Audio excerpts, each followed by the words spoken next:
Bonjour les amis, c'est Aude avec vous. Je voudrais, vous, en tant qu'adulte, que vous preniez un peu de temps, que vous respiriez et que vous vous rappeliez d'un conte que vous aviez quand vous étiez enfant. À quel point il vous avait touché, tenu, et à quel point vous vouliez le voir se répéter. Et aujourd'hui, vous hésitez à transmettre ce conte parce que soit il est trop vieux, soit il est un peu désuet, ou vous pensez que ça n'a pas d'importance. Alors qu'en fait, c'est vraiment une erreur de taire ces histoires parce que pour vous, c'est un ancrage. Et ce que vous partagez à vos enfants, c'est aussi votre intérieur, toutes vos peurs, toute la manière dont vous avez pu dépasser vos obstacles grâce aux contes qu'on vous racontait enfant. Et aujourd'hui, ça vous paraît démodé, ça vous paraît peut-être pas plus mal comprise, et vous les laissez de côté et vous les gardez pour plus tard. Et en fait, ce silence, ça vous coûte vraiment quelque chose d'énorme. Vous privez vos enfants d'un ancrage, d'un socle intérieur que vous avez su mettre en place, vous, à son âge. C'est pas juste une anecdote du passé. C'est réellement un socle, quelque chose qui fait que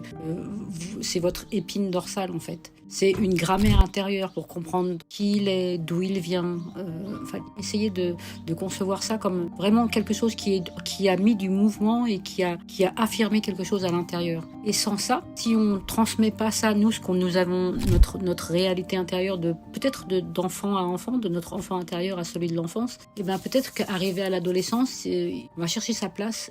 Et peut-être qu'on va trouver juste du vide que nous, on n'a pas pensé à remplir par quelque chose qui nous anime vraiment. Alors transmettez ça, les amis. J'espère m'être bien fait comprendre. Transmettez. C'est pas forcément que ça soit juste. Honnêtement, ce conte que vous avez jugé trop vieux ou trop démodé ou pas du tout le moment, il est exactement ce dont votre enfant a besoin. Alors, dites-moi, quel conte a marqué votre enfance? Dites-moi en commentaire, juste un mot ou une image. Et si cette vidéo vous a apporté une quelconque valeur, s'il vous plaît, abonnez-vous, likez et partagez. Prenez soin de vous et comptez, parce que vous comptez.